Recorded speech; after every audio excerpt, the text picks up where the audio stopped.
All right, let's go ahead and call this meeting to order at 6:30 p.m. It's the Planning and Zoning Commission work session in Assembly Chambers.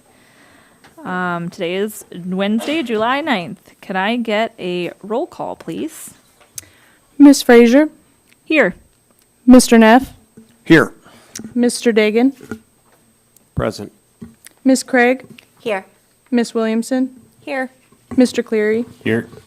Mr. Mangini. Here. You have a quorum. Thank you. We'll move on to citizens' comments.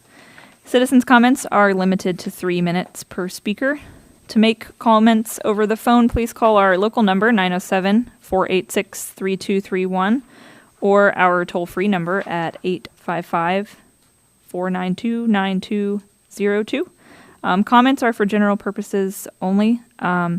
We ask that you sign in and state your name for the record before speaking.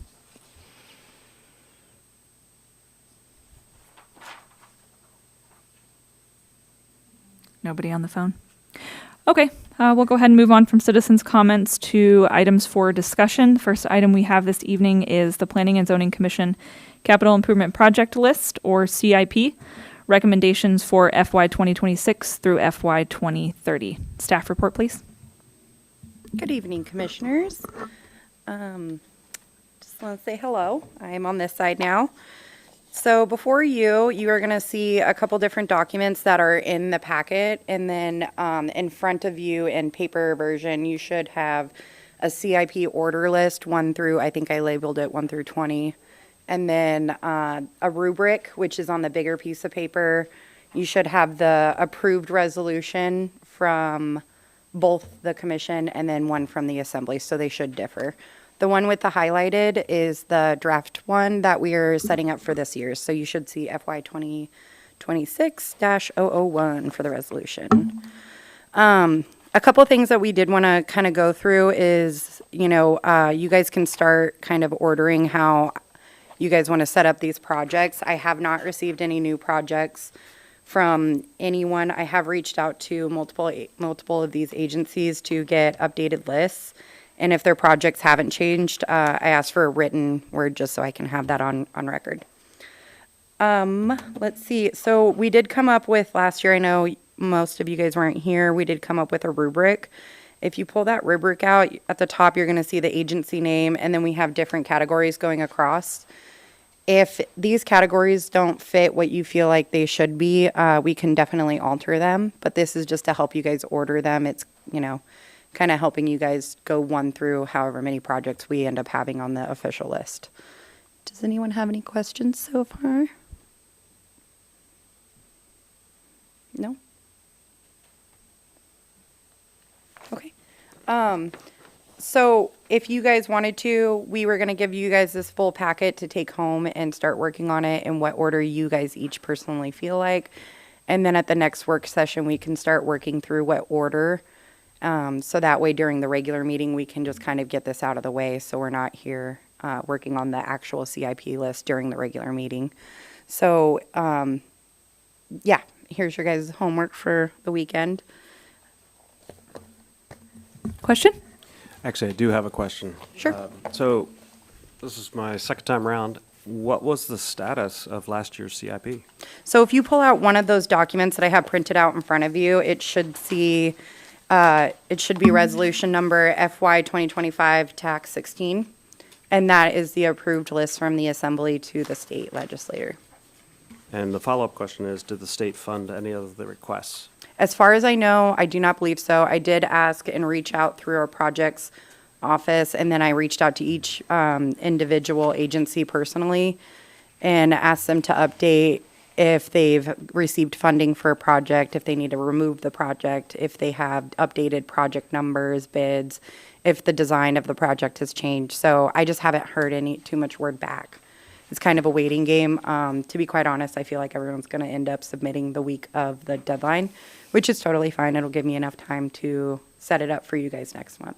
Understood. So it's plausible that we might have to resubmit these because of the delay at the state level for funding of last year's I don't think CIP? any project was picked at all from last year's list from ours, as far as I know. And I could be wrong, but I've reached out to everyone within the borough who would have a who would have information on that, and everyone's saying the same thing, that none of the projects that were submitted last year from Kodiak Okay. were chosen at a state level. So obviously, I would want to see that first item, even if we do shuffle around our CIP for this year. But that first item is the wastewater treatment plant replacement. Correct. Yes, correct. So, yeah, so this is the official list that was submitted to the legislator last year. And if you guys want to keep it the same, if no new projects are submitted, that's up to your guys' discretion. You know, this is your recommendation to the assembly. Thank you, Bronwyn. Chris? I would also just say, you know, this is your opportunity with Brahman gave, and she called it the rubric, but, or categories, however you want to state it. Those categories, if you take a look at those, see if those still work for you. Also think about if you want to use those categories to help prioritize. Think about maybe, you know, are there certain categories that you feel should be higher on the list of prioritization than other categories?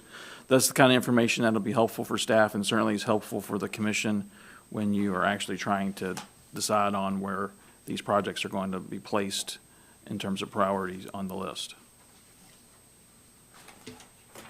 So what I'm saying is this is your time to discuss it, because at the work session, this is where you should be working through these things instead of, you know, waiting till the commission meeting. We want to be somewhat like what the assembly does, which is works hard during the work sessions to get everything ironed out so that when you actually get to the regular meeting, you have a good idea about what you're going to do. So I personally don't have any issues with, if we don't get any more projects, leaving it the way it is, just because I was part of the conversation last year that ranked these projects. Sure. That being said, though, I think that it is very valuable to get input from the people that were not here last year. Not saying that I'm putting everybody on the spot and that you need to have something today, but just do keep in mind what you have heard your, I guess, constituents, for lack of a better word, have conveyed to you are like their priorities and their values and concerns that they've brought forward to you, maybe to help inform the process and make sure that it is balanced and that we're not just passing it because we've already got something here, that we really are kind of taking the time to reevaluate if we need to, right? If we don't, and we can justify that the list is just fine the way it is from everybody's perspective, then that's fine. But We also do ask, I don't know if anyone has read through the memo that I send out, but one of the requirements is that, because it is in code, that they label, you know, each project if it's going to go in FY27, if they want it to go in FY28. So that tends to help if they do that portion of it. That's usually why I try and ask for a month buffer, and I have them submit it in June, but no one did. So that way we can work through these little kinks, and it helps you guys. So next month, it may very well be different, and there may be, you know, Uzinki could come in with 2 new projects saying they want one to go in FY27, and then the second project, they want it to go in FY29. So that could help you guys determine where you want these projects on the list. If you wanted, I could probably get the information from last year, and we can add that into next month's work session packet, you know, so you guys can see how the projects were originally submitted. Some of these have been on there for quite some time, so I won't have the original submission. Nick? I mean, with that in mind, just looking at the harbor project, should all phases be on this FY '26? You mean the phases of the project? Yeah, So are you talking about the St. Herman Harbor infrastructure? yes. Okay, so if they're only asking for phase 1 and phase 2 to be funded, then that's all you can throw on the list. So if you go back to, I think, hold on, there's another project and it says phase 1. Yeah, so if you go to, I think it's page number 4 of last year's approved list from the assembly, you can see Kodiak Island Borough Fire and Rescue phase 1. So there's definitely going to be more phases after. If this gets funded through the state, there will definitely be more phases to add to this list at later dates. Thank you. Yeah.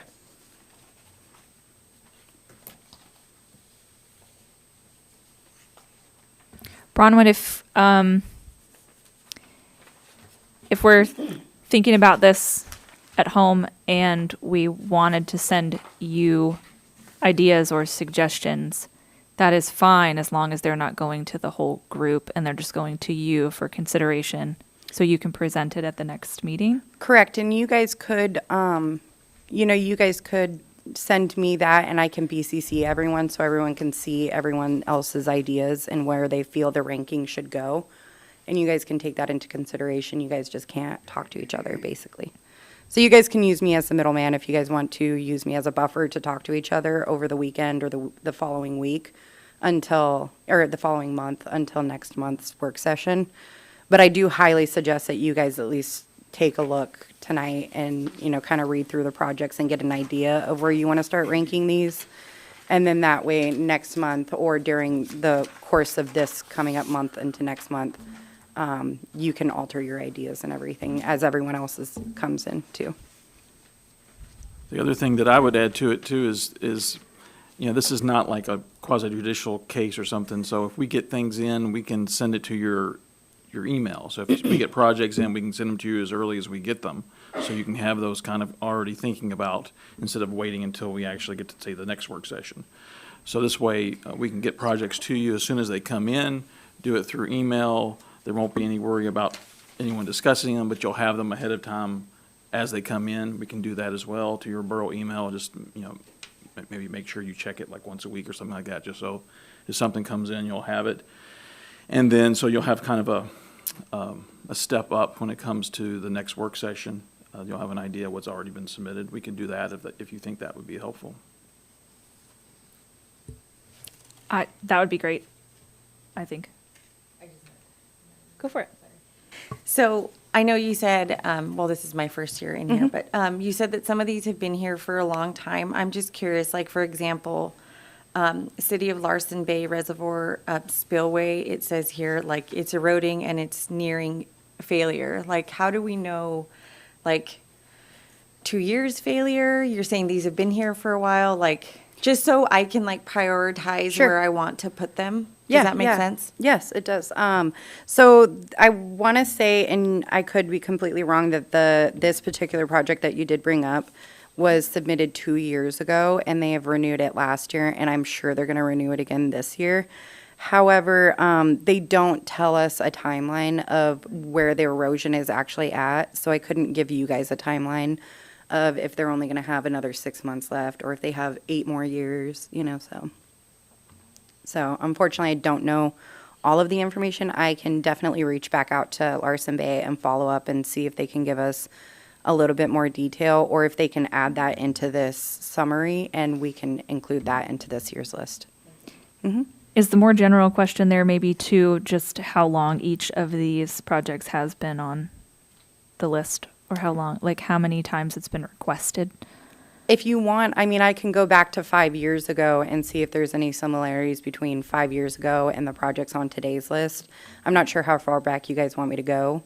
I've only taken over the CIP list the last 3 years, so I couldn't tell you personally right now how long some of these projects have been on there. I could tell you how long a couple of them have been on, but I can definitely look into that and get a general idea if they've been longer than 5 years or shorter, and then I can give you a timeline if that works. Yeah, I think that would help for Yeah. all of them if you could. Just Yeah. 5 years, and then we can kind of, So on Go some for of it. these, it's like the fiscal year 25-16 Kodiak water treatment in the hospital, we see that again in 26. That's just because they've never been completed? So the one that says FY25, that was from last year's list, and that was them requesting that project to go into the very first project of the year, so last year's, yeah. So we're mainly just looking at the 26 packet. Yeah, Or- so if you go to the one that's got the highlighted sections, this is the draft copy of what I have going on right now. I have not updated one of the projects from the KIB facilities, which I will do. I just got the information from our projects manager.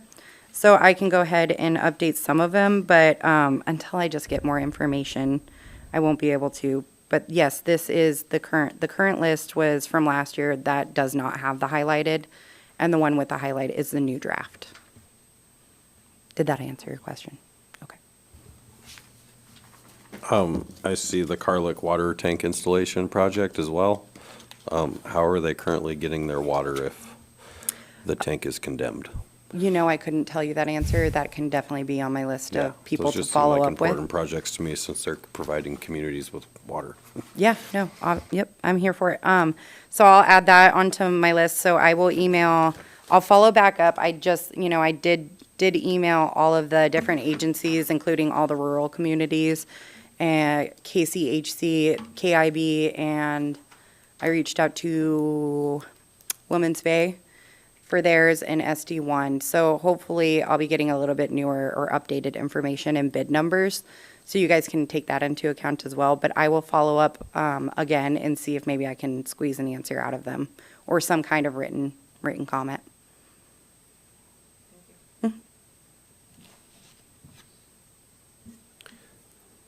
When was the last time we had a successful funding of a project? I believe when I went to redo the CIP last year, we took two projects off. One being Peterson Elementary and what was the other project? It was another school. It was two, I don't remember the other school, sorry. I know the re-roofing of Peterson and I think it was, no, was it? No, maybe. It was another school and it might have been North Star Sighting, like Seema's saying. So I know that we've had a couple, we do get projects picked. It's just not going to be every project on the list, unfortunately. So at the state level, they're prioritizing a school that's no longer in operation over a water system for a community. Well, last year, they didn't know they were going to close North Star, so the legislator did not take that into account, that we were going to end up closing an elementary school. So you're telling our legislators don't value the need for clean water, potable water, versus a school? No, this recommendation comes from your commission to the assembly, and the assembly recommends it to the legislator. So this is all done by board, via board. These are all your votes, and then later on the assembly's votes. This is not staff's vote. All right, I just find it very perplexing that water for a village is deprioritized over a building that's. And, Can I just say something? yes.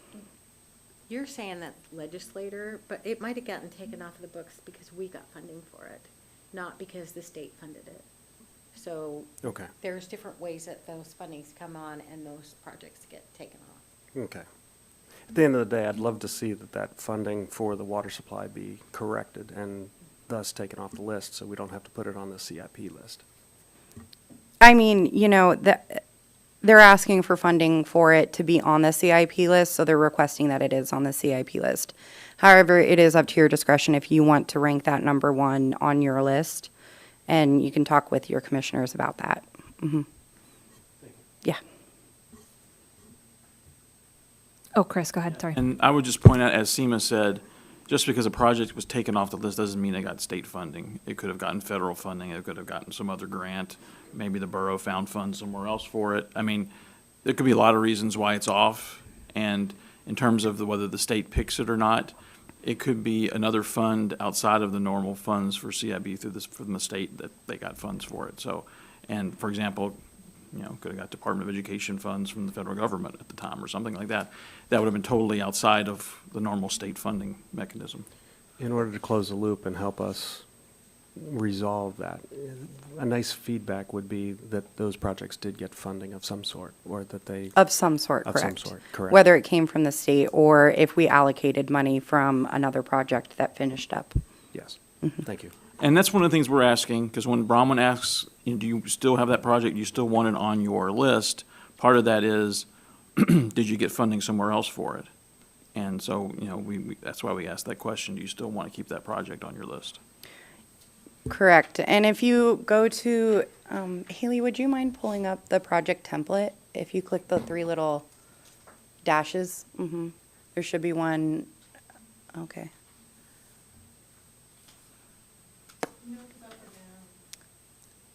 I don't know how it even got into that section, so I don't know. Oh, hit the button below the picture, please. Yeah. There you go. Thank you. The project template. Thank you so much. So there, right there, it says agency name, project name, total cost, if applicable, funding already acquired. So these are questions that we do ask to see if they have any funding from their own city, tribal council, or service district already allocated. And that can be added into the project to make it a little bit stronger and make it a little bit more appealing for the state to see that they already have $50,000 allocated to the repaving of Woman's Bay, if that were the case. So funding does kind of get piecemealed together in a way for certain projects.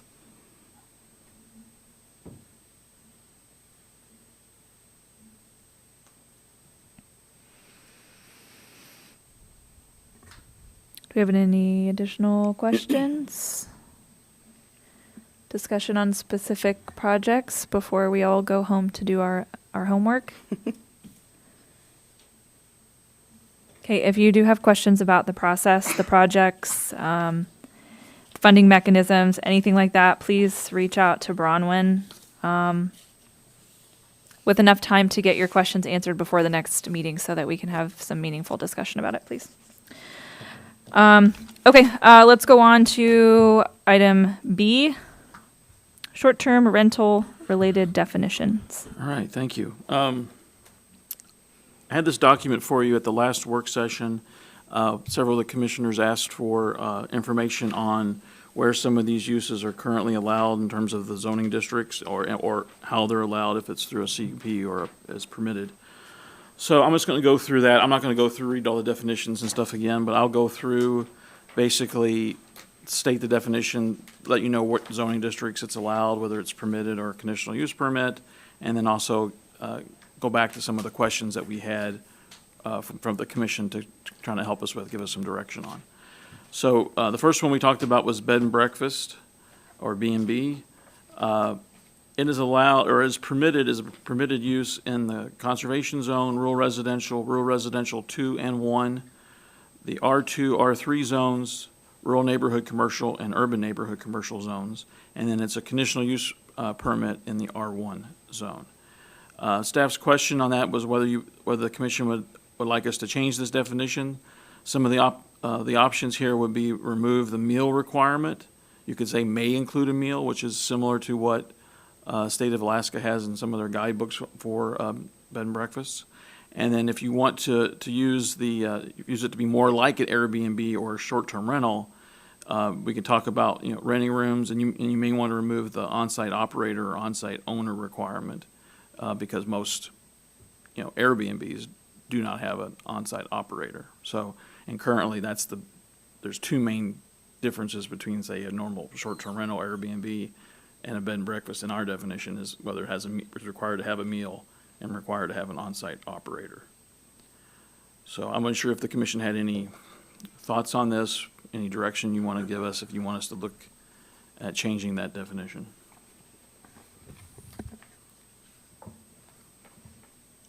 Thoughts from the commission? Go ahead, Court. So, I guess we're in using R1. If we don't have an owner requirement, or owner operator requirement, somebody actually living in the place, doesn't it turn into kind of like a hotel? Isn't that kind of like a multi-family? Well, the code doesn't require it to be the owner currently. The code requires it to be an on-site operator. So it doesn't have to be the owner. It could be just someone that the owner of the property hires to be the on-site operator. Well, we were talking about maybe eliminating them and have an on-site operator. That was part of the question. I mean, you could eliminate just the meal, so, because there's a lot of bed and breakfasts that don't serve meals anymore because they don't want to go through the state permitting process for that. In terms of the on-site operator, that's the big distinction between this use and say a boarding house or what some people look at as Airbnbs, where they rent rooms out instead of renting out the entire dwelling unit. So we're really not looking at eliminating the on-site operator. That's really if you want to change the definition significantly, because if you were to change that, then it basically, and get rid of the meal requirement and just say you may provide a meal, then it makes it pretty much a short-term rental that rents out rooms versus a short-term rental that rents out the whole unit.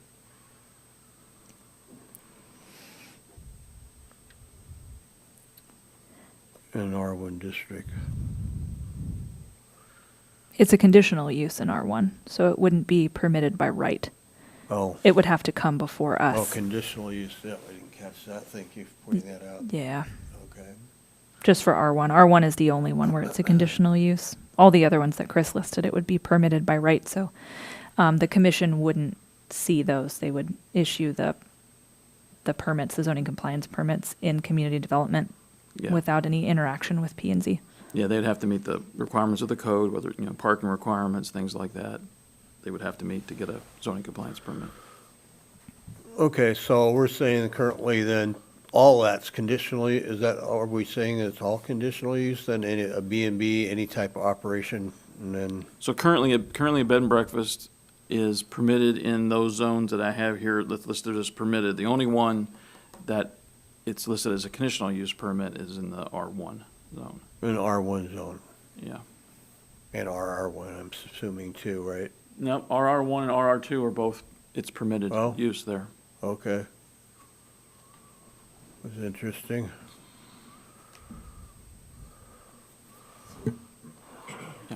As it's written now, an Airbnb, someone has to be there.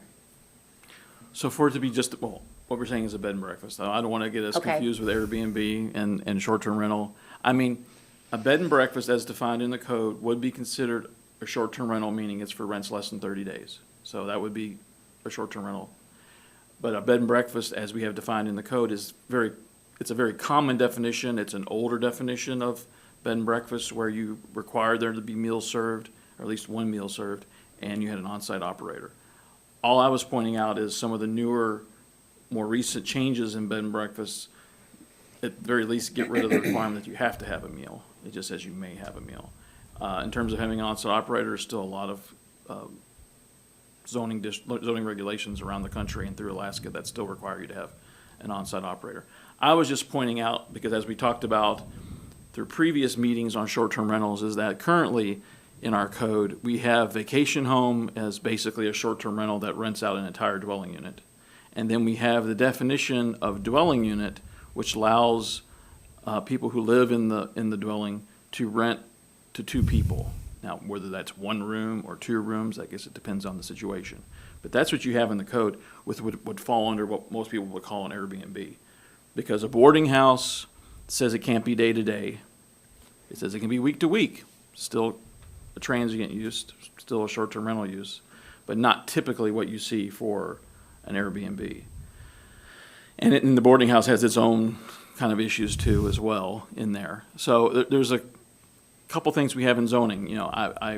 We haven't enforced any of these, but I've heard anecdotally from people that there's people who are renting short-term rental, a house out, renting each room out to people.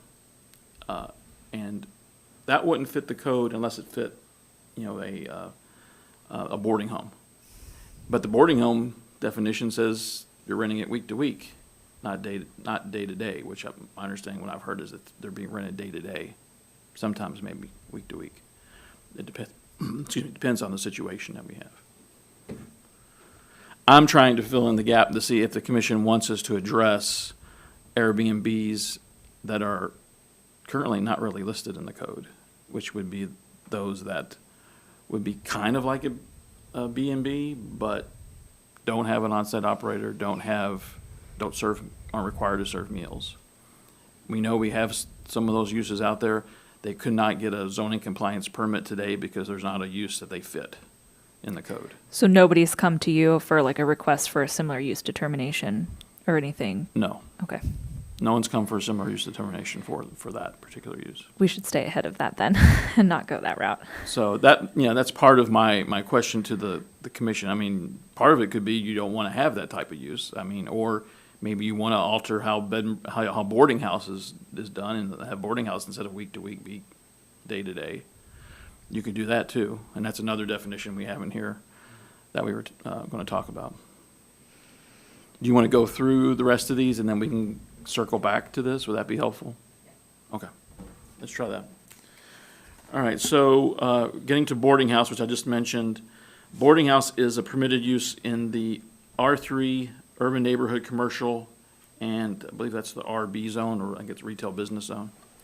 And their other question for the commission for direction is, do you want to keep the use? Because I've heard some people, they feel that boarding house is antiquated and doesn't exist anywhere. However, I will tell you, it's still in the building code. The building code still has a boarding house. And it is somewhat similar to our definition, although I think it does allow it to be day-to-day as a more transient use. And then our other question was, if so, would you want to revise the definition for 30 days or longer stays? So my question there really is, do you want it to be, some boarding house definitions say it's 30 days or more, so it gets it out of being transient. There's others that have it as a transient use and just says it can be, day-to-day rental. Currently, we have this week-to-week situation, which is probably not the best because it's kind of falls in the middle and probably harder to enforce, I would say, as well.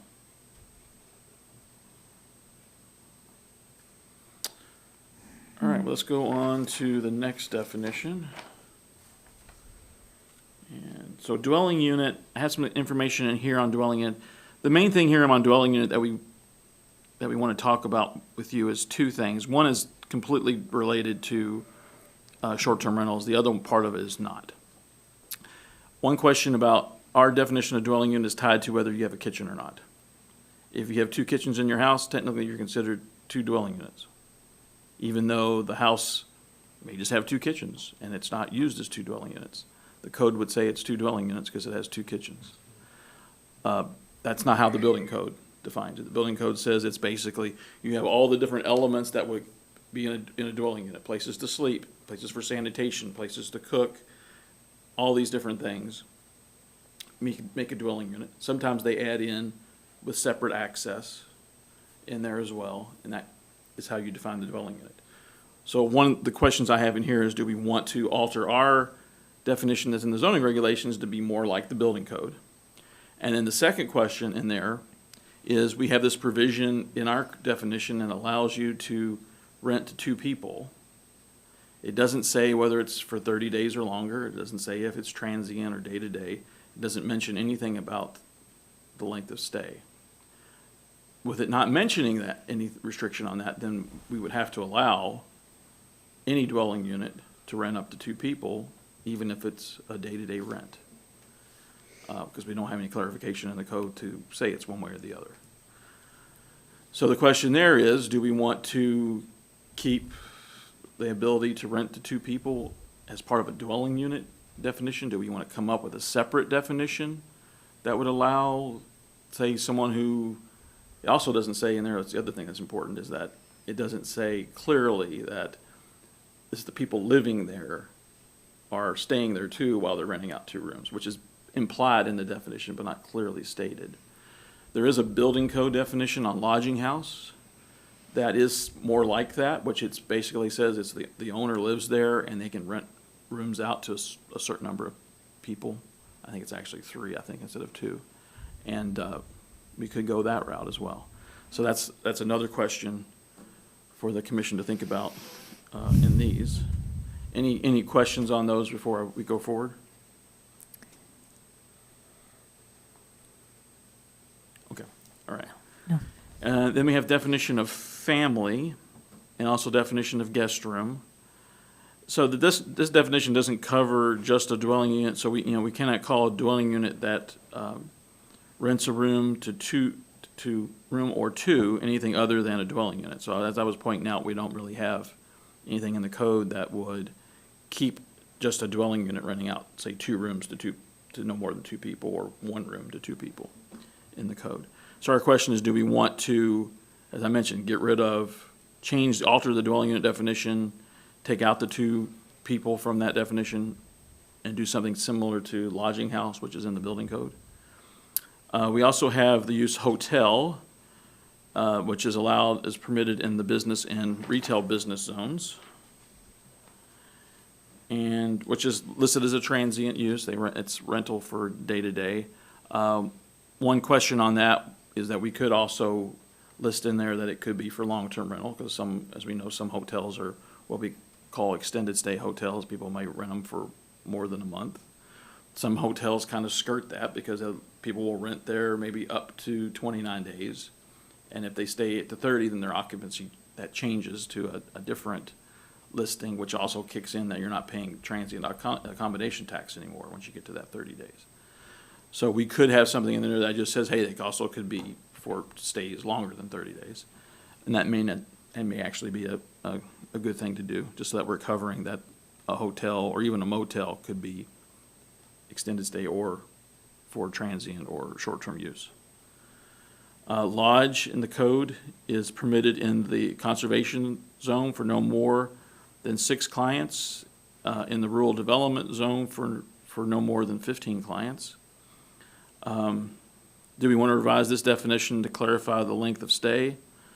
Add a definition of transient or short-term rental, because we talk transients used several times in our code, but it's not defined. Or do we want to like take transient out and call it short-term or however, short-term rental? There's a bunch of options there that we could do as well. In motel, I mentioned earlier, that one is allowed, use is allowed in the business and rural neighborhood commercial zone. This definition is, if you read that definition, it sounds like what they used to call the motor motel kind of things, like think of Route 66, kind of old style 50s, 60s kind of like lodgings. We don't really have any of those per se in the borough, and I don't know if we will, because you're not really connected to the highway system where you'll get a lot of traffic that way. So whether we keep motel that way or somehow merge it with hotel, I mean, that's some options you can do. That's not necessarily relevant to the short-term rental discussion. It just kind of cleans up a use that is probably obsolete now. And let's see here. We also have recreational cabin that's permitted in the natural use zone, conservation, rural development, and the RR1 zone. I don't believe I had any issues on that one. It doesn't go into length of stay for those. I don't know if it really necessarily needs to. We also have the definition for single resident occupancy. That's permitted in the R3 business, retail business, and the urban neighborhood commercial, and it's conditional in the industrial and light industrial. And this, again, this is a very specific, the staff analysis on this is a very specific use and section of code. I don't suggest we really change it. It's very specific to this one type of use or occupancy. Then we have the vacation home definition, which is basically what you see down south as one particular type of short-term rental, which is when they're renting out the full dwelling unit. This is allowed in the conservation RR2, rural residential RR1, R2, R3, and rural neighborhood commercial, and it's a conditional use in the R1 zoning district. And then our commission question on that is, do you want to keep the vacation home as it is? This is the use of 30 days here may need to be changed, because typically for a short-term rental, it's less than 30 days, so we may want to look at the very least changing that. And so that we kind of clean that up a little bit. And what else do we have in here? And then we have section 17, 15, 110, starting on page 30 of 111, and that's the zoning compliance permit requirement for bed and breakfast, lodges, motels, hotels, and vacation homes. As you can see, we don't cover boarding homes in there, and potentially if we add any additional, if we change uses or add any additional uses, we may want to alter this section as well. So that covers that. Any questions on any of the things we just covered? No questions? I don't have questions, but I do have some personal feelings about what you shared. Okay. I would also encourage everyone else to chime in.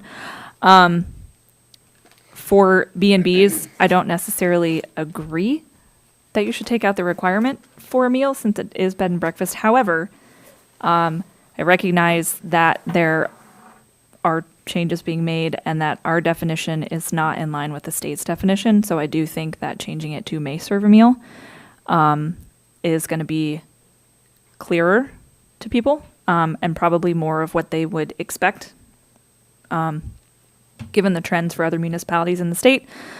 I would be the most comfortable with leaving the on-site requirement for the owner or operator for this specific definition. That being said, I also am I would lean towards changing the boarding house definition and making it daily. So that can cover some of the other places that maybe don't have an on-site operator. But the boarding house use is pretty restrictive in terms of the zoning districts that it's allowed in. So I think that if we were going to change the boarding house definition to kind of cover some of those other Airbnb-ish homes, units, whatever, I think we would need to talk about the zoning districts that boarding houses are allowed in or conditionally allowed in. I don't feel like the language about renting to up to 2 people belongs in the dwelling unit definition. I think that causes some ambiguity and causes maybe probably more question than it answers when people are reading through the code trying to figure out where they fit. I do think that we should just remove the motel definition. I feel like it would be adequately covered in the hotel definition. And I definitely agree with the vacation home definition saying 30 day, like less than 30 days or not to exceed 29 days or something like that so that it doesn't get into the Alaska Landlord Tenant Act territory. And all I would say to that is, there's different ways we can do it. If we define transient or if we define short-term rental versus long-term rental, all you're saying in there is that it's a short-term rental use, basically. Well, it could do short-term rental or long-term, I guess. Sometimes people rent more than 30 days. If that's the case, we're not calling it a vacation home anymore. It's just a regular house in that regard. But for a vacation home, we could just say in there, if we defined the word transient, which we have in several places in the code currently, or change that to be short-term rental, we could just say it's for short-term rental occupancies and leave it at that, and that would take care of it, and just have one definition, because we may use that definition of short-term or transient in multiple definitions in the code as well. I think that would be wise to define short-term or transient. Are you going to say something? No. Okay. And I will say, a lot of issues of transient and non-transient takes place in the building code, and it's a big distinction with regards to, does it stay under residential code or does it go to the full-on, commercial building code? And a lot of that depends on, is it a transient occupancy or not? And I certainly can talk to the building official about that, and we can discuss that, because that might play into what zoning districts too could be used, because if it goes to if there's a number of people at transient where it kicks in building code, then we may want to look at our number that we use for boarding house and seeing if that's still a relevant number in relation to the Yeah. building code. You mean for the transient. like 5 rooms or less? Yeah, those the number of rooms or the number of people as well. Just confirm that with building code and see if that's still appropriate, or maybe we'll have to change that too.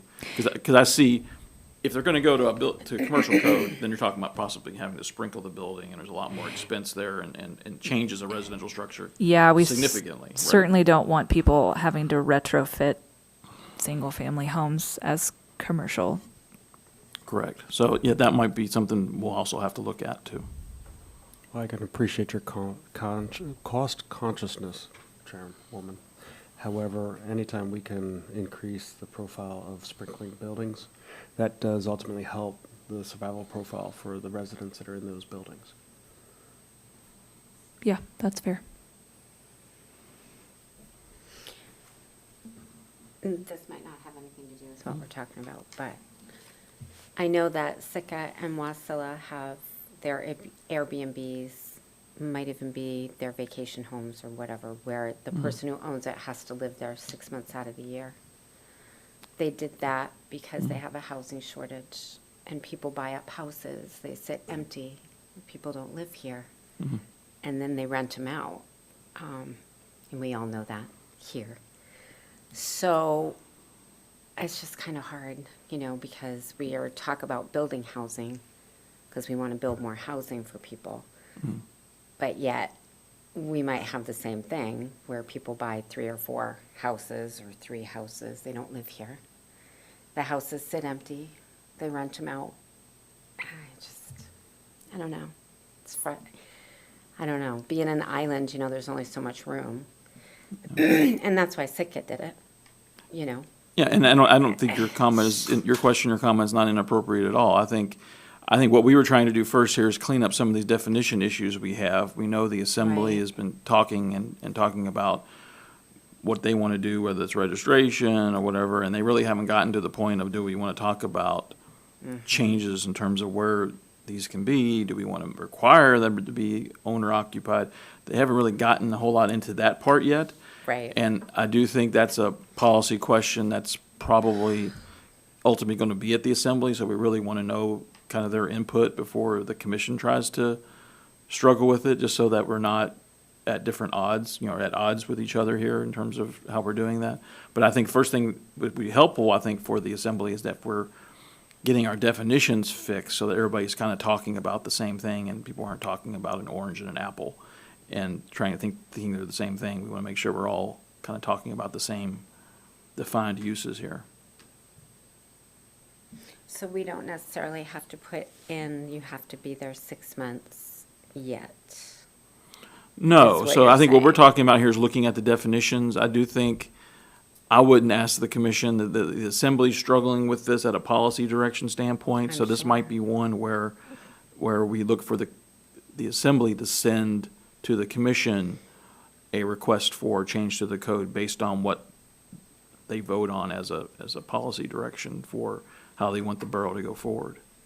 And so that could be something that's part of what they plan on doing. If they're going to do something with registration and things like that, they would need to give direction to the commission if they're going to change anything in Title 17, so that we can go through that process. What I was doing and what I've kind of told the Assembly that I wanted to do with the commission is try to clean up some of these definition discrepancies that we have and try to make sure we're all kind of talking about the same types of short-term rentals or the same types of uses, so that there's not we don't kind of run afoul of each other when we're trying to do different things. So our goal here is just to provide clarity for their discussion. That was my goal on looking at the definitions.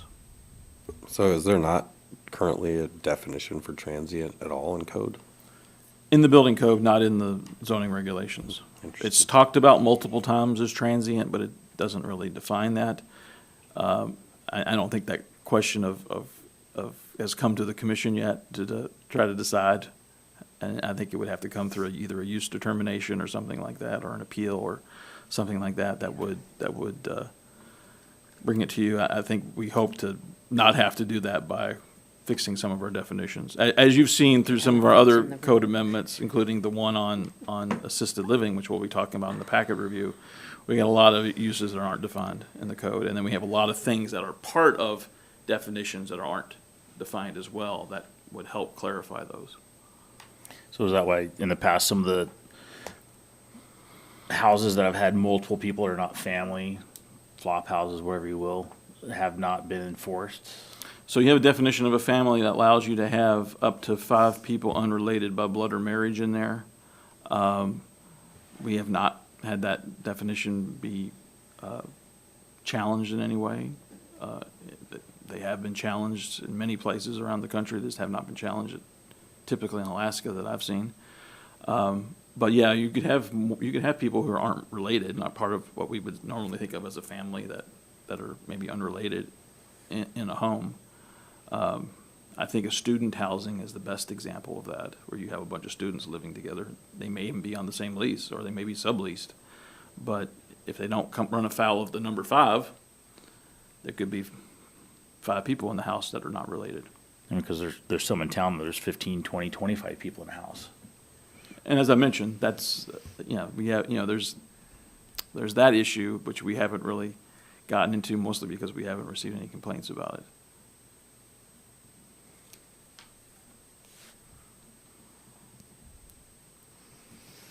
Okay, so do we need to provide any additional, like, specific direction to Well, staff? Or, I mean, I guess the next step would be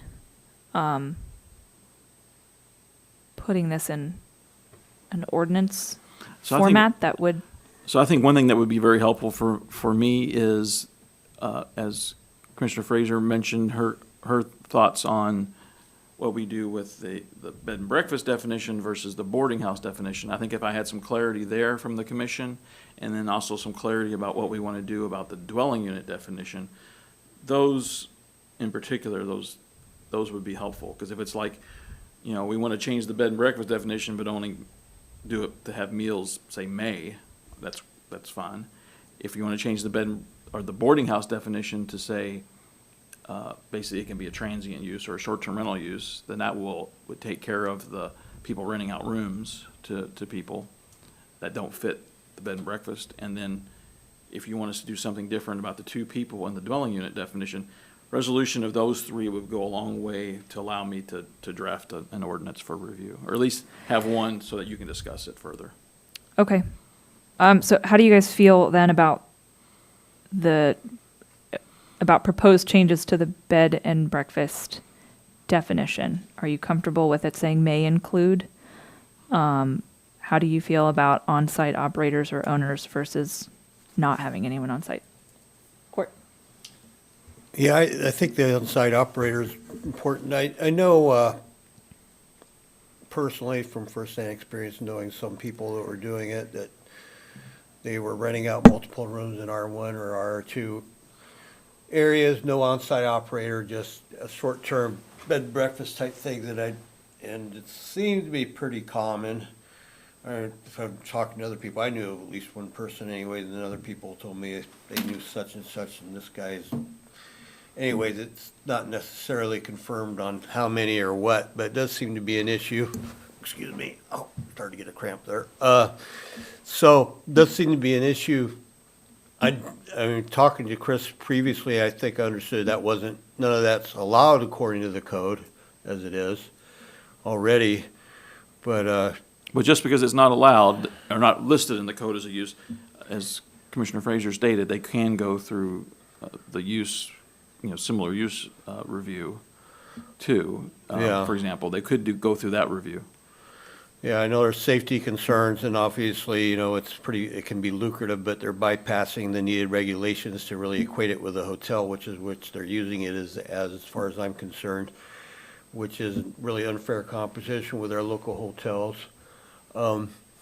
So I really think it's important to be able to try to keep that closed, that type of thing where people will just be renting out multiple rooms and not be on site, and we don't have any. I think I don't know, my feeling is it's probably something the borough would probably want to address too. So I guess that's where I figure an on-site operator requirement still kind of helps alleviate that sort of thing. Anyways. And I will say for boarding home, in that definition, we talk about it being it's a dwelling unit, that people are renting rooms out. So that would keep it from being like a hotel, basically, where it's not really a dwelling unit, it's just a bunch of rooms, because it doesn't meet the dwelling unit definition in that case. So then that becomes more of a commercial use, and certainly by commercial building code as well. So that's why when you get into a boarding house, we have a number that either limits the number of people or it limits the number of rooms, sometimes it limits both. And that helps with keeping it from being more of an issue than it is. There's also usually more restrictive zoning for a boarding home or boarding house than you would for a bed and breakfast as well.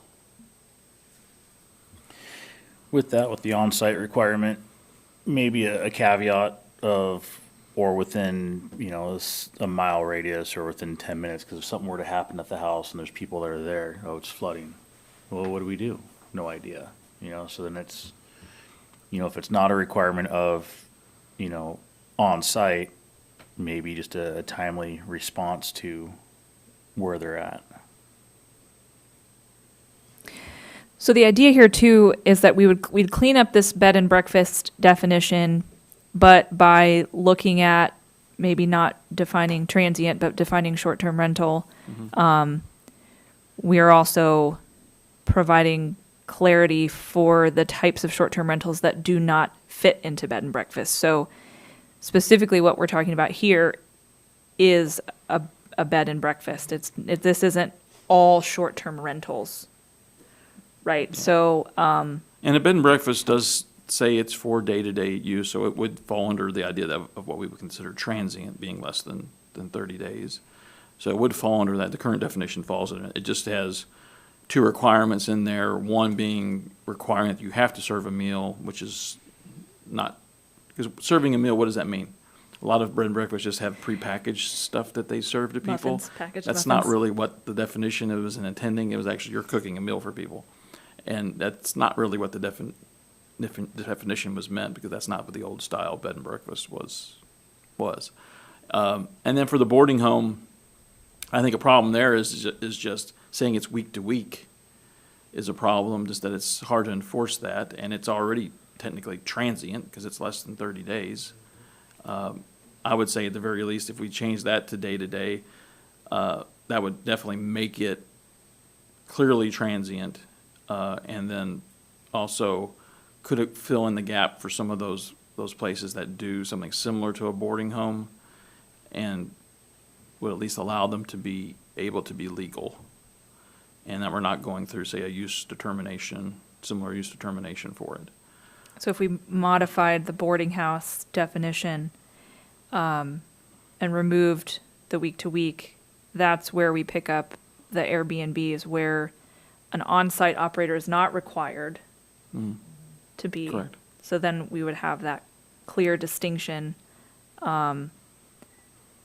That also opens the door for us to have the conversation about where Airbnbs should be required once the assembly kind of gives us the green light, because if we're lumping the stereotypical Airbnb into a new definition of boarding house, it is only permitted in 3 zoning districts, 2 of which are very uncommon and there's not much zoned UNC or retail business anywhere in the borough. I mean, there's tiny little pockets of it. Correct. So, what that would do if we did change the definition, I mean, functionally, it would restrict any new Airbnbs operating as typical Airbnbs to the R3 zoning district for now, unless the assembly wanted us to move forward with not just addressing definitions, but with where uses were actually allowed.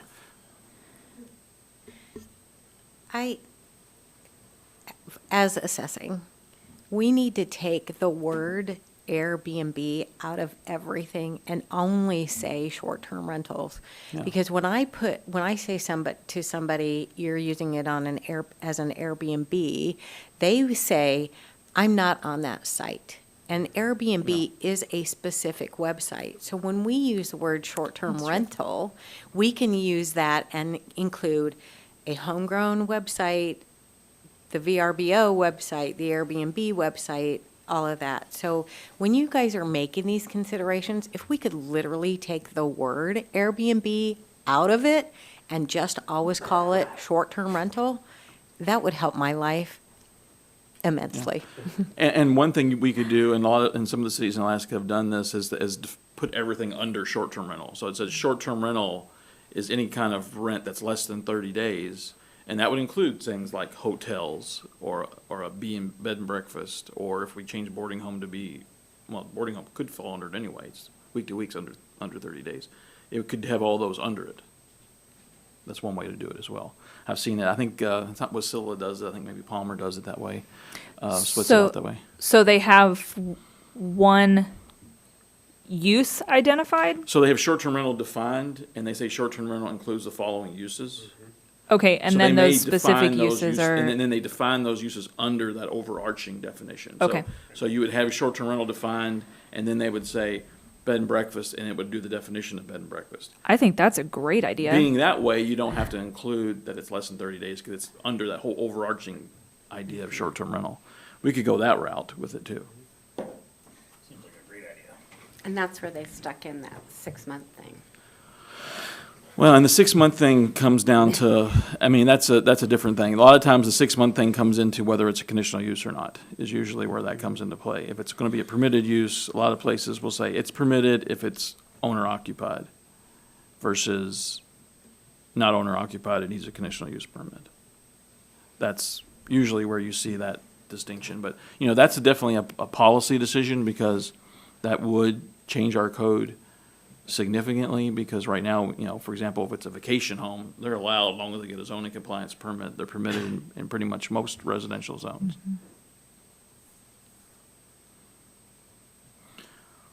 So, people can nod. So if this is what you want me to do, I think what I can do is, we can follow that definition kind of idea that the overarching definition of short-term rental.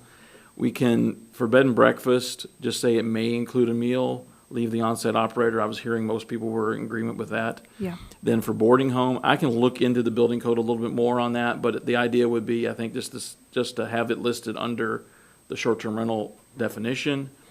And if I need to and then take out the week-to-week part in there and just, it's gonna be short-term rental. And I'll look and see what building code has to say about the number of people, make sure that hasn't changed on us.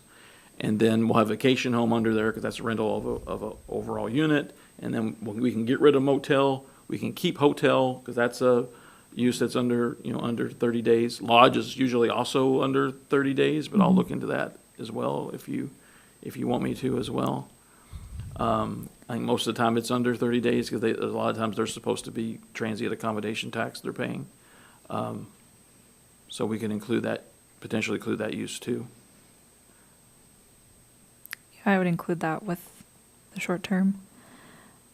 And then what about the renting to 2 people language in dwelling unit? So, a couple ways we can handle that. I mean, you can take it out, because if we change boarding home, then a boarding home's allowed.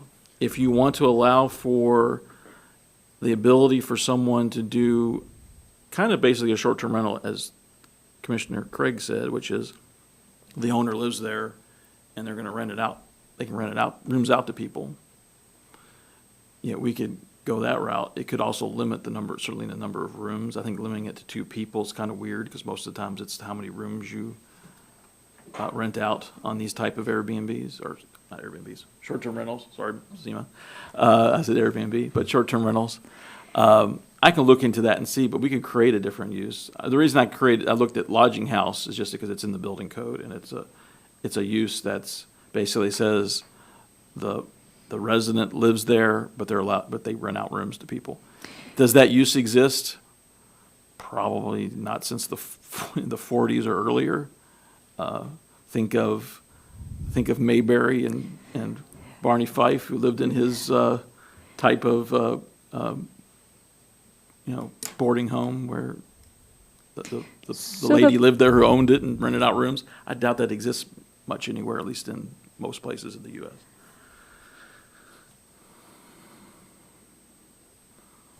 So the dwelling unit's definitely different than the accessory dwelling unit, right? Because there's only one, not even really a room, just one open area in the square footage. Correct, So yeah. that's the big difference. Yeah. That is different. I would suggest if we want to allow for the up to 2 people in there, we can probably create a new short-term rental use under the short-term rental definition, if we You want to cover gotta that. sit closer. Wireless mic? Only because I had a taxpayer call in today and literally used the word guest room. And they did that because their son used to be on the commission. And they're trying to qualify for a senior exemption. So I think that if you're gonna wipe out guest room, then you need to make sure that you say guest room is now defined as something else, because, or, in your thing, because if you're just gonna take it out, because I literally have somebody saying that, oh no, it's a guest room, and so. Well, and guest rooms are defined as, because there's certain, like, a boarding home has guest room in it, and that's separately defined. But how it's used, I think more relates to the definition. You could probably still keep guest room and just create a new use that covers the dwelling unit. I would just suggest if we do that, we're gonna allow it in all of the same zoning districts that it was allowed before as part of a dwelling unit. Or anytime that you have a short-term rental. Because, I mean, again, anytime we're making these changes, even with definitions, you could be creating non-conforming rights issues. And if we have a lot of, because here's the thing, they don't get zoning compliance permits to allow them to rent to two people in a dwelling unit. They're not even applying for,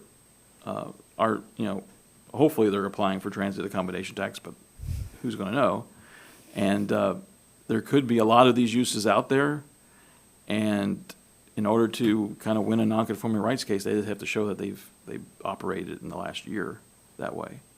And we would have to say they have non-conforming rights. And I don't know if we want to get involved in a whole lot of potential non-conforming rights. So my idea would be if we create a new use from that two people in a dwelling unit, try to keep it in the same zoning district. Do we create a new use or do we even need to? If it drops out, why doesn't it fit into boarding house? Because you don't, Because a boarding home is allowed, as you said, is much more restrictive zoning than just allowance of a dwelling unit in residential.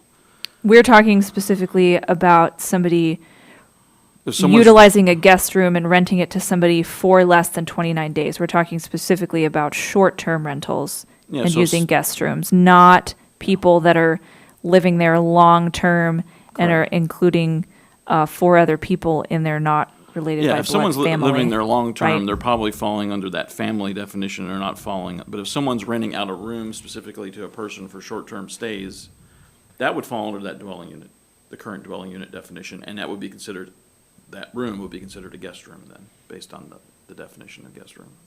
So would it also not, though, be considered a B&B because they may provide breakfast if we change the definition, but they don't have to, and that other person is living on You're thinking site it in the might be a bed and master breakfast? bedroom? The problem there So would be, wouldn't that- it might be more, we have to look at the zoning on that, because there might be more places that would allow it up to two people than you would allow a bed and breakfast, but I'd have to look at it. For example, R1 would allow it, and it's a conditional use permit for bed and breakfast in R1.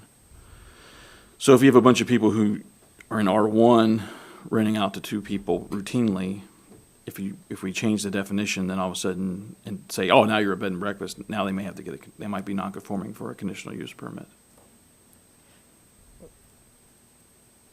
For me, the key word is rent it out. Yeah. So Yeah. like that's the whole deal that we were trying to explain to this lady is like, I have a Facebook post saying that you're renting out a room. You can call it whatever you want, but if you're going to say it's a guest room, then I have to not be able to include it in your exemption because you're renting it out. So I don't mind that you remove the guest room deal as long as it's any room that you rent out. Because I don't care if you have a guest that you let stay in your house for 30 days and it's your family and you don't rent it to them. It's the key word is rents for my department. So, And our dwelling definition says for hire, which we would mean as someone's paying you to stay there, basically. But even the definition of dwelling unit, it's not super clear about the two people. But when I think of two people for hire to live in your unit, you're renting out a room typically to one or two people. I can look into that. If you want, I'll look into that further. I'm not going to ask you all to go through getting all the weeds on that one, but I'll look into that further and look at the idea of guest room and give you some options for the next work session, and we can maybe try to work through that one. That's the more complicated one because, if someone was supposed to get a zoning compliance permit for a vacation home when they never did, well, they're not going to be non-conforming if you change the code on those. But if you're not required to get a zoning compliance permit, as in the two people in a dwelling unit, then you could have a lot of people and don't know how many are doing it. And if you change the code, you've made a whole bunch of people non-conforming then. So I think we need to look at that one a little more carefully than, say, some of these other ones, where we're not really talking about changing the zoning, we're just changing some parts of the definition. So I think I have enough direction. I think you all help me enough, I can at least get something drafted that we can go over again. Like I said, there's not a huge hurry on it yet, but the assembly will get to it again sometime. So we need to kind of be prepared about what we want to do for definitions, and I'll bring it again for the next work session. Thanks. Sarah. Thank you. Sorry. I also just wanted to say if anyone has any other comments or anything they want us to know, they can email me at any time during the week and I can pass it on to Chris. Or you can email Chris directly, just saying like, oh, I thought of this. Maybe we should think about this at the next meeting and we can put it in the next document. So if you have any thoughts that are outside of the meetings, feel free to reach out to any of us in the department and we can bring it up at the next meeting. Perfect. Thanks. All right, any last comments on short-term rental related definitions before we move on? Nope. Okay, let's head down to item C, Planning and Zoning Commission bylaws review. Thank you. So at the last meeting, we talked about the bylaw changes. I told you I would take those comments that I received, that I provided as well as received from the borough attorney, and turn it into basically show you in edit format the changes to the code. I think the one piece in particular that we talked about was the kind of the remote participation in the regular meetings or work sessions for that matter as well. So what you have before you here is just a kind of strike through underline of the current bylaws. And so just like we do for a code amendment, it's red with a strike through if it's being deleted, and it's kind of blue, bold, underlined if it's added text. And this is text being added to several sections. So the first section will be on page 34 of your packet, and it gets into Article 6 on quorum and voting requirements. And it basically states the lack of 4 votes to pass a motion on a quasi-judicial case does not conclude voting on the case. The commission must vote and pass a motion with 4 votes either to approve or deny the case. The commission may postpone action on a quasi-judicial item until such time there are sufficient members present to pass a motion on the case. So added that text, and that was something we've talked about before, which is the attorneys advised us that if we have a quasi-judicial case like a variance or a conditional use permit, that his advisement is just because, say, we made a motion to approve it at the beginning, and then when we get to the vote, that motion fails, that doesn't mean that case is concluded. We have to have a resolution, either approved or denied. So you make another motion to deny, and if that fails because you don't have enough people, then the recommendation is to postpone action, at least to the next meeting or to the next meeting that you hopefully have enough people to, get a vote one way or the other. Because if you have all 7 of you here, it's not going to be a tie or anything like that. So, and you're probably hopefully you're definitely going to have 4 votes one way or the other.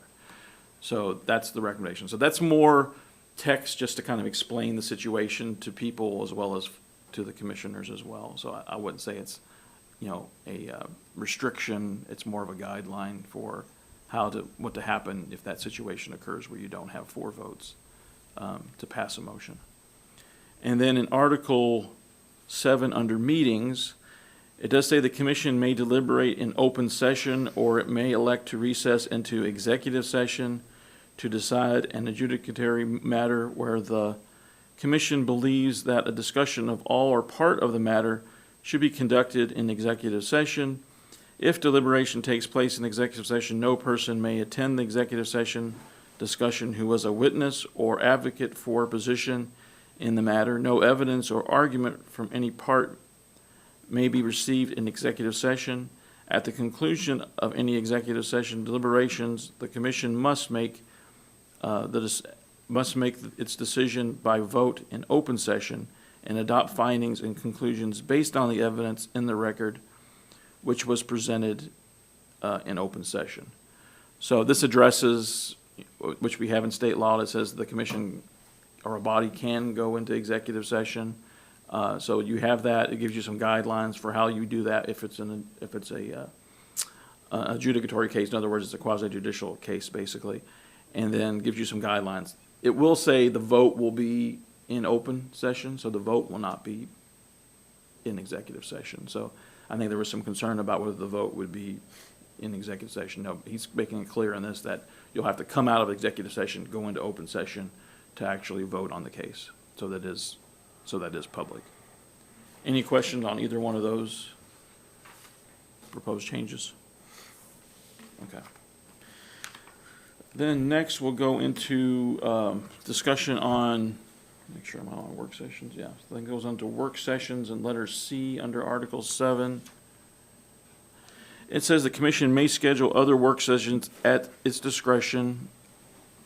Audio files shall be kept on file in the Community Development Department, subject to the records retention schedule. Work session review of quasi-judicial cases shall ensure that the applicant or representative of the applicant is notified about the work session and how to attend. If the applicant or applicant's representative are unable to attend, then they must be notified where to find the recording of the work session. There's that one. Then we've dealt with that before. That's more of a kind of an explanatory piece for how we handle work sessions. Again, this would be on quasi-judicial cases.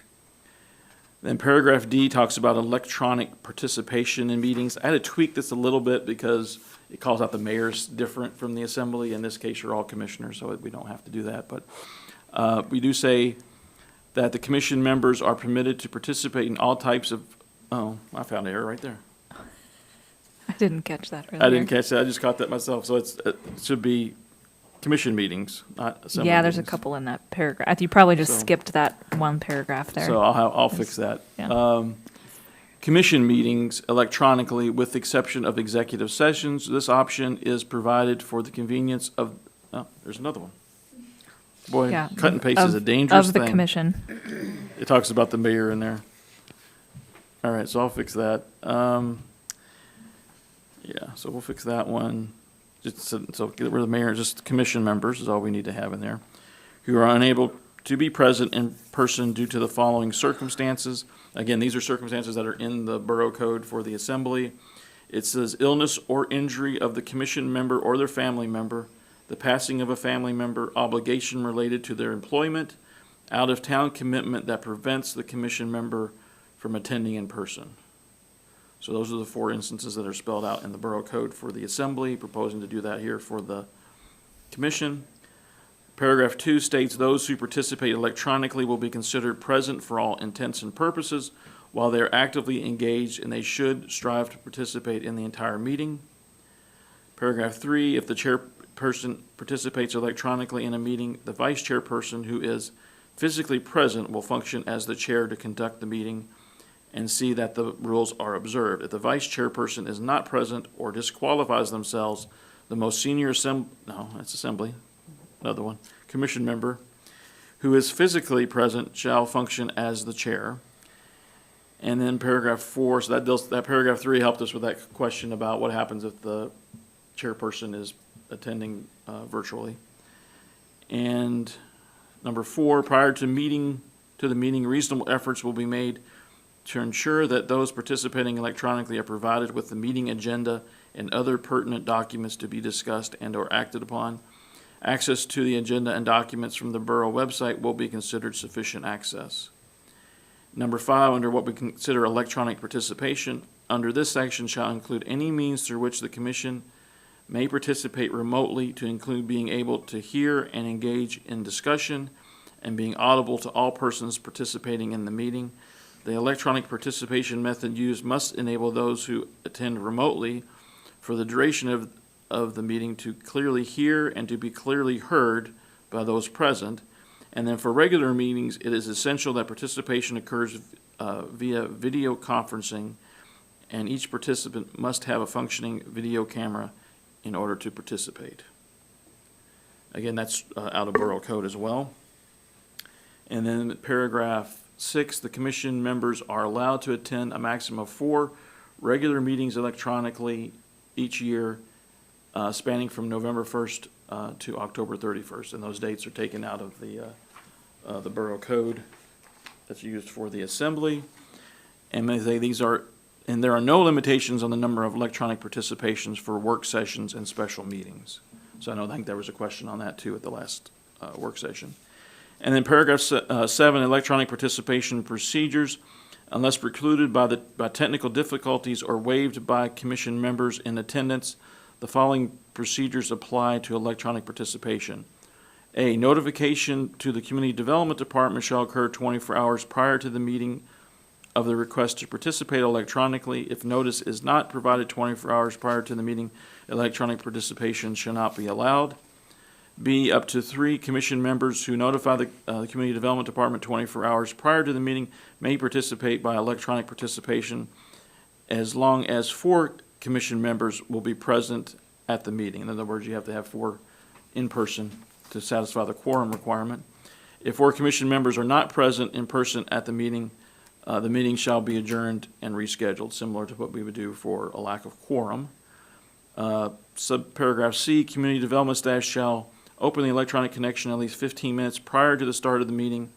After connection is established and it is time for the meeting to commence, the person presiding over the meeting shall call the meeting to order. Subparagraph D, the Kodiak Island Borough shall incur any communication charges for electronic participation. And that's, I believe, everything. Make sure I'm not missing anything. Oh, one more thing. Page 39 of 111, paragraph or subparagraph B under article, we created a new article 14 for planning and zoning commissioner training. This one states each commission member shall attend at a minimum of 4 hours of training per fiscal year. The training may be in person or through virtual means. In addition, attendance at a planning conference shall be considered sufficient to meet this minimum training requirement. And I think we talked about that too at the last meeting. Is that going to be in addition to any of the information that you guys share at work sessions, like the like APA So if we do videos training and stuff? videos, and if we do training videos here, that will count towards your hours Okay. to meet the requirement. So yeah, if we have training here, that'll be the case. If we come across any training that we feel that you can do on your own, we will send those to you, and you just have to, if they give you a certificate or whatever they give you for completing it, you just need to send it back as Okay. proof that it was completed, something like that.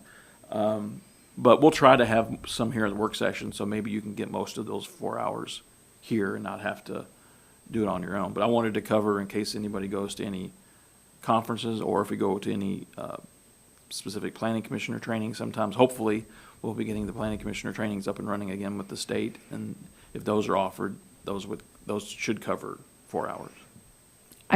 To be clear too, I didn't ask that question to deter anybody from seeking additional training beyond what we have at work sessions. I just wanted to know if that counted or not. I would encourage everybody to take a look at a lot of the good free stuff that organizations like AARP and APA have if you have questions about Yeah, and as planning commission zoning members, you related are stuff. APA members. So as a commission member, you are APA members. You can access a lot of APA information.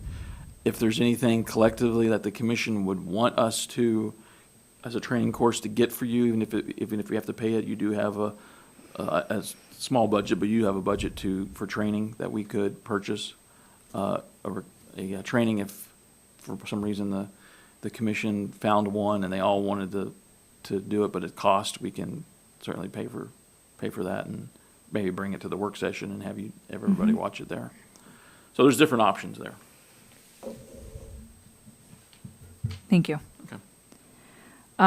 Comments from the commission on the proposed changes? I think they look great.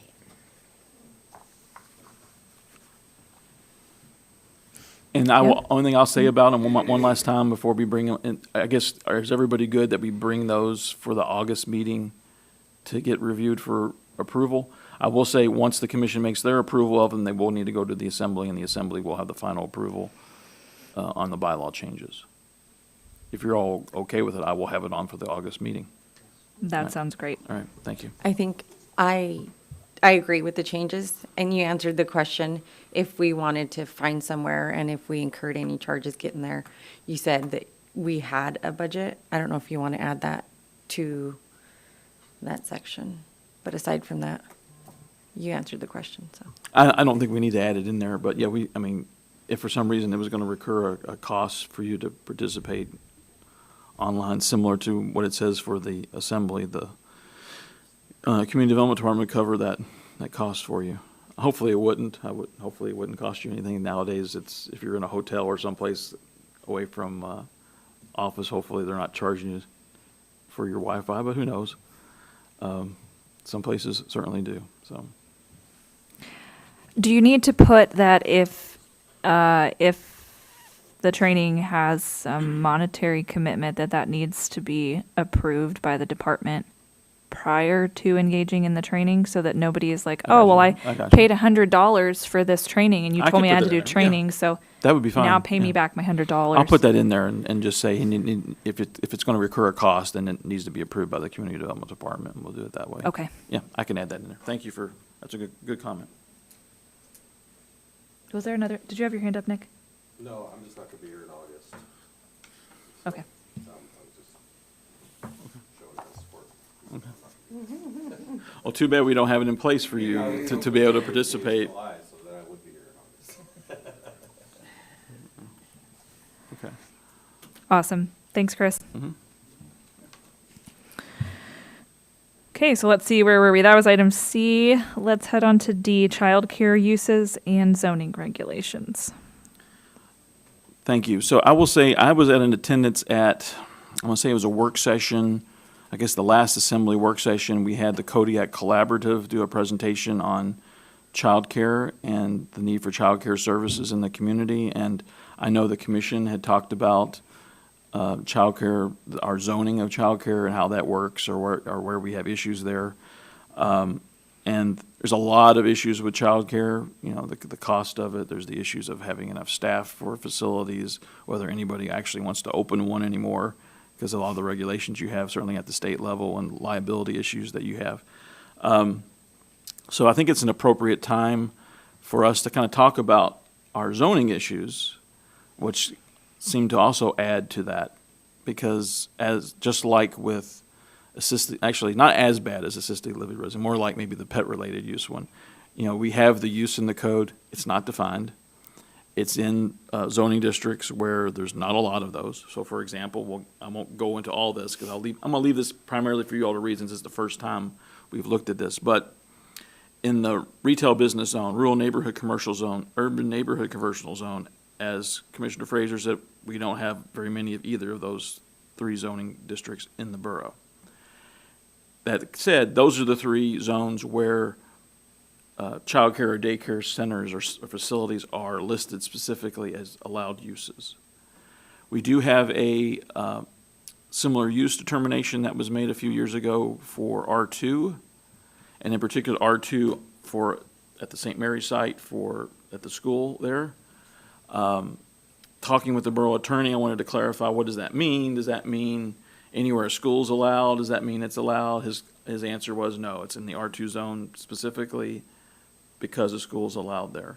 You could even, and I don't think we're necessarily doing that with this determination, but you could even make it as detailed as, because there's a school building there, that you can do a daycare center. Which is beside the point, because if someone were to take an R2 zone and try to do what they're doing at St. Mary's, there is no way they could do it in a residence in R2, because it has to be it has to meet something that meets commercial building code, because they have 60 children there. Wouldn't fit in a house, most houses in the borough, certainly not in Not R2 mine. zoning.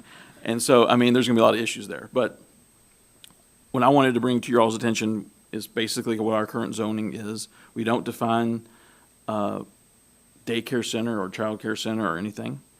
What I have in here is a lot of discussion about what the state of Alaska does for childcare. You have 3 different uses that they talk about. There's those in-home childcare. There's like 2 levels of in-home childcare, and then there's childcare center, which is typically over 13 children, falls under that childcare center, and that's basically what the one for St. Mary's is, the one at the Baptist Mission property is. Those 2 fall under what we would call as a child care center as defined by the state of Alaska and licensed through the state. My comment or question to you all is, do we want to look at changing first defining these uses in the code, and then working on what zoning districts and they are allowed and how are they allowed, whether it's conditional use permit or whether it's a permitted use. What I did attach to the packet of information I gave you, because it just seemed very appropriate, because not only I had that presentation, but we got a zoning practice that's pretty new from APA, specifically on creating a childcare friendly community. And I did attach that into your packet. One of the things I will say that it does, while it discourages the use of conditional use permits for childcare facilities, it's to just make sure you know what zone you want them to be in. Don't try to make them conditional uses. Don't try to overpark them. Make sure your parking is related to how many employees do you have. Having a place for drop-off pickup, which is the most important thing for childcare facilities. Don't try to overpark them, because the more parking required, the less places they can be and the harder it is for them to get permitted and get established. So those are the things in here. And I won't go through all that. I'll leave that for you all. What I really wanted to get from the commission today is a sense of, do you want us to explore further our current childcare zoning and what we could do as a zoning change to address some of these issues in the code? And if so, we can start that at the August work session. Thoughts from the commission, please. Has there been much interest or people coming forward asking to become childcare providers or in-home providers? You know, I wish Bronwyn was here. She might know. Seema's coming up because she may have heard from some people too. Sorry, just because I attend assembly meetings, there was an assembly get-together where there was discussion from how much childcare is needed in Kodiak. After-school programs, different ages, there was a whole set of stuff that was discussed. So it is on the assembly's purview. I think it would be a great thing for you guys to think about. Also, does North Star, I know that the SUNAC is trying to look at leasing a portion of the old North Star building to do some childcare stuff there, moving it from St. Mary's to that. So you want to take that into consideration. Is the zone of where North Star Elementary is, would it be able to facilitate them being able to move over there? CANA is looking at childcare. The YMCA is looking at doing after-school care. So it is huge for the borough right now, and it is really something that I would suggest that you say, yes, Chris. So I'm going to thank our ex officio member, because she just got me into the next phase of this, which was, I was trying to figure out how I was going to segue from talking about changes to the code to the North Star situation. So we do have, for the August meeting, an application signed by the borough manager for a similar use determination for a childcare center to be in the public use land zone, where there hasn't been any such determination in the past, to see whether that would be okay at North Star since it's a school. So it'd be similar to what was done in the R2 zone for St. Mary's, but specific to the public use land zone. So we have that. That'll be coming to you in the August meeting. I'm glad Seema came up, because I was really struggling with how I was going to get you to that application. So she came up and He can thank got you me right in tomorrow there. at So I didn't have to segue into it. So Nice. so that will be coming to you. So you'll be having childcare, at least the determination of what it is, and we'll have information. Actually, you have attached in your packet here information on current licenses for childcare facilities in the borough. And in there it talks about, thanks to Haley, she got a hold of the state and they got all the information we needed to put together the spreadsheet. So you have all the information on how many kids, and does it have hours of operation restrictions, all these different things, the zoning of them, all this stuff. So that's in your spreadsheet that's attached to this packet, so you'll have that. So for the August meeting, I guess it'll be appropriate, because we'll be doing a work session on changes to the code for childcare, and then we'll be getting into a use determination in August on a child care center to take place at North Star. So Sunyag, the tribe that's going to apply for North Star, that's just for Native kids, right? No, it's for more than Native children. It's all for all children. Yeah. Are you sure? Yeah, they operate the child care center at St. Mary's right now Right. in the school. Yeah, but it's for more than just Native Well, I children. knew the Rock was, but I didn't know, I thought Sumac was separate. Not to my understanding, no, they're for all children. In my understanding, I don't know if that's going to expand if they move to North Star. I mean, possibly, I don't know, but maybe that might be a question, but On their website, they have it listed for all children. And currently at St. Mary's, their capacity right now is 60, which is why I'm assuming they would like to move. But yeah, it's listed that it's not just for Native children. the reason why I know is because there's and I read a whole lot of state law on this, and I really tried to remember it all, but it's hard. Administrative code as well as statutes. But you're exempt if you are a tribal organization who it's only for the tribe to have daycare. You're exempt from getting the state license. So, but since it's open to everyone, they have to get a state license for it. So that's one thing. If they have a license, then it's for all children in the ages that they're allowed to provide childcare for. And I say that because one of the biggest limitations for childcare in terms of employment happens for, I think it's kids under 18 months. I think you have to have a whole lot more employees to do childcare at that age. And so you'll see a lot of the facilities are 18 months to 6-year-olds or 7-year, whatever it might be. And that's because to go under the 18 months, you have to have a lot more staff. And that becomes prohibitive, costly, as well as being able to find people. And that's one thing I didn't include in the spreadsheet because I wasn't sure if anyone was interested. But if you guys would like, I could include what ages each home center or daycare caters to for each business, if you guys would like, for the August work session before we listen to the North Star application. Okay. If you have the information, I don't think it hurts to share, certainly.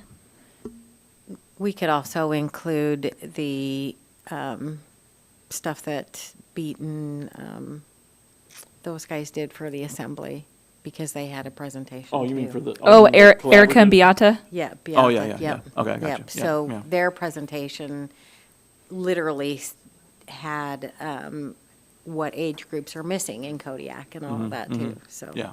it was really. We can get that detailed. to you. I think that I can get that from the borough clerk. We have, that was a good presentation, so. That would be great. I wanted to come, but I was not in town. So, yeah, I'll make sure you all have that. It does a good job of going through, like, what are the major obstacles for childcare. They didn't include zoning, and I did talk to them after the meeting and kind of let them know some of the zoning issues, and I did email the Kodiak Collaborative about that too. And so hopefully I asked them to try to participate, so hopefully they may participate in some of the work that you're doing here. Good. That would be great. I'm definitely on board with addressing the lack of childcare definitions and things in our code. It was a while ago when I worked at the borough, but when I was here, I had 3 different people or organizations come to me that wanted to do daycares, but they had limited resources in terms of money and personnel and time to get money spent, like grant money and things like that, to get programs off the ground. That our response as the borough being, well, it's in a couple of zoning districts, but not the one that you're in, so it's going to require a similar use determination or a change to code. They're like, okay, well, never mind then. Hope was one. Yeah, okay. And then there were 2 people that wanted like larger scale in-home daycares that ended up not going that direction either because it wasn't quite just like home occupation. So anyway, it's been on people's radar for a number of years, and whatever makes it easier, I think would be a real big step forward. And my recommendation to you is let's not reinvent the wheel. Let's go with the state's definitions, primarily on the number of children. I'm not going to get into our definitions with the age of children, but the number of children is the main determination of what license you need. And then when you get over the certain number, it becomes a center, and that's why you see them in churches or in school buildings, because they typically need to be in a commercial building once they get to that level. So realistically, we're seeing a synergistic effect with the assembly ourselves and sort of the training that's ahead here for childcare. Can we get this done by October? Can we get it done by October? Yeah. I don't see Or why could not. we get it done sooner, given the momentum that's moving forward with the YMCA coming in? I think we can work on it and try to get it done. Hopefully, we can knock out a lot of it at the August work session, and be hopefully good with the amendment. But I mean, again, it's a code amendment. If we have people show up with concerns, Right. and that could always happen. It's a public review process, so things could potentially happen. But I don't see us. It's not reinventing the full wheel, because we know what the state does license-wise. It'll be somewhat like assisted living, but I don't know if we'll necessarily have to try to get those groups involved, because I think the zoning districts that we would be looking at for them are pretty much in line with what they are right now. Because I think most of them are not child care centers. Most of the facilities that you'll see in your licensing, they're not child care centers. The zones that they're in are in-home, so they're in residential properties. So allowing them as permitted uses, I really don't see an issue with. It's our question about what are we going to do on child care centers. And I have some ideas, and so I'm going to run those past you in August. And if everybody's good with them, then we may be able to, at the very least, maybe get it set up for a September Public hearing. hearing. Yeah. Excellent. But I never want to run too fast with code amendments, because you can always have unintended consequences. So we want to make sure that we're covering everything. I definitely do hesitate to have one public hearing on code amendments. I mean, even if nobody shows up to testify at either, I just feel like it gives opportunity for more input from the public before it gets to the assembly. So maybe you mean like just have it approved by the end of our October meeting, or you mean like before October? Well, I'm just thinking about our turnaround time and also what's happening here with bringing in the YMCA, if our impact has any bearing on that process. So that being said, I'd love to see this passed by October's meeting. In realistic language or reality of the process, if we have to slip to November, I understand that, but I'd be an advocate for October. All right. If we had public hearing opportunities in September and October, I'd be comfortable with that. Assuming that people didn't come with Sure. suggestions that ended up being significant changes, potentially. Okay. Then we'll get it together to have some work on the work session for it. Do you guys think that sounds good down here at this end? Yeah. Okay. All right. Thank you. Awesome. Let's see, where are we? We've made our way to packet review. Look at us. And Hey, I will make it easy for us for packet review. Do you want me to cover? So the first case we have is assisted living residents. I'm not going to go over it again because I think we've gone over it multiple times. But as we know, that ordinance will define the use of assisted living home and assisted living facility, and will provide the zoning districts where they're permitted, either through a conditional use permit or as a permitted use. And it will provide the parking requirements for those uses. And that's pretty much it. I think we had participation last month's work session on from some of the providers who are in locally, and I didn't see anything that was a big red flag. So hopefully we're going to be ready for public hearing next week. Okay, perfect. Let's head on to C, our parking variance. And the parking variance, we have a request, and maybe, was it in the packet? I think it was in the packet, I think. Request from the Maritime Museum to postpone till the September regular meeting. So it'll be the September work session, September regular meeting. Okay.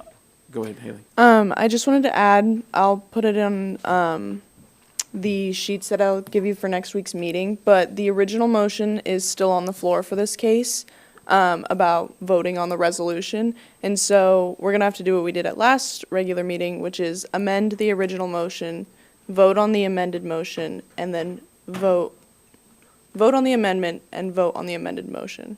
So we just need to make sure that we actually close the motion this time. And it'll be on the paper that I give you guys for next week's meeting. And I'll say it's important to close it out because the request is going to be different when it gets to September. I mean, I don't know exactly the details, but my understanding is it'll be a different request. And so we'll have to notice it and everything, and so it'll be a new resolution, so we don't need to stick with the original resolution that you had. So we just need to make sure we close out that one at the meeting next week. Okay. No additions for that item? Okay. See, old business, we have none. New business, we have none. Communications, we have none. Reports, our meeting schedule. We'll be meeting here next Wednesday, July 16th at 6:30 p.m. for our regular meeting. And then our schedule for August, we have a work session August 13th at 6:30 p.m. here in Assembly Chambers.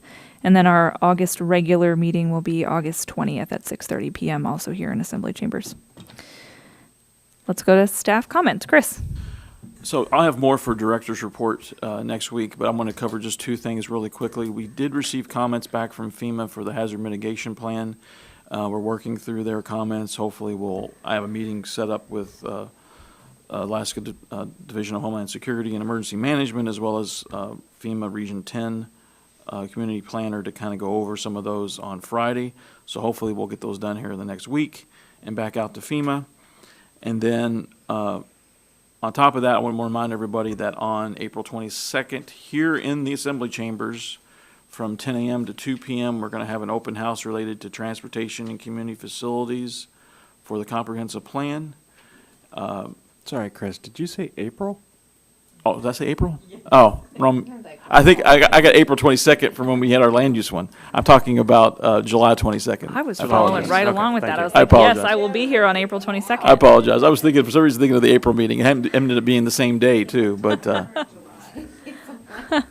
so yeah, July 22nd, 10 a.m. to 2 p.m. There'll be a staff person in here, but we're going to take turns being here for an hour each.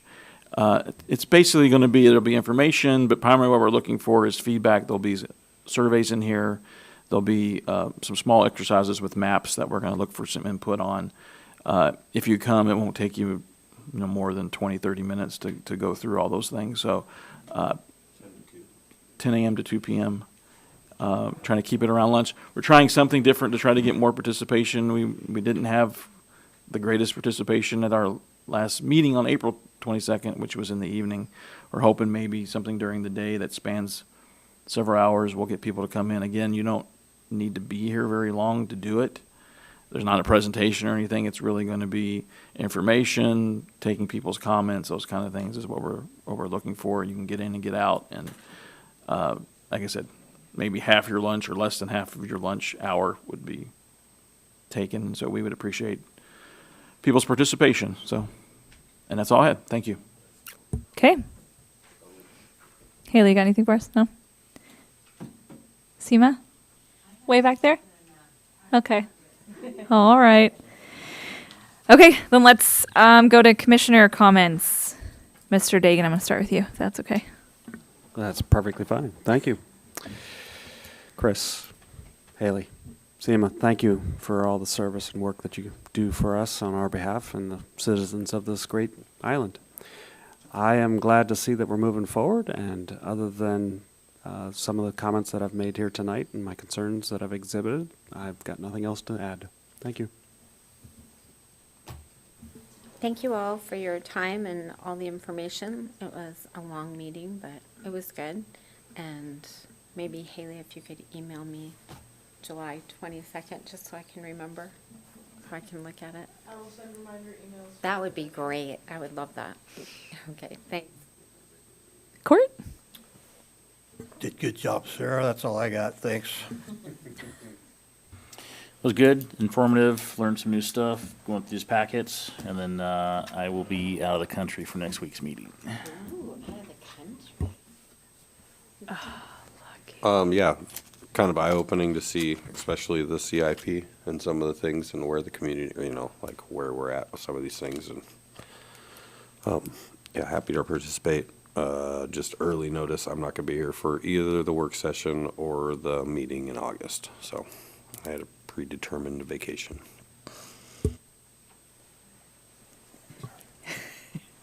Thank you guys for being here. Yeah, I'm excited. We've been talking about these CIP projects, and at first they seem scary, but I'm excited to get more information and see where we can help. Thank you, guys. Thanks. That leaves me. Everybody do your CIP homework. Chris, I do intend to be here on the 22nd from 10 to noon. I've got another meeting I have from noon to 2. But I'll be here with bells on. And I won't be here next Wednesday. I had some pretty inflexible obligations next Wednesday, Thursday, and Friday in Anchorage for work. So I will see you guys at the work session in August. Thanks. Let's adjourn at 8:21.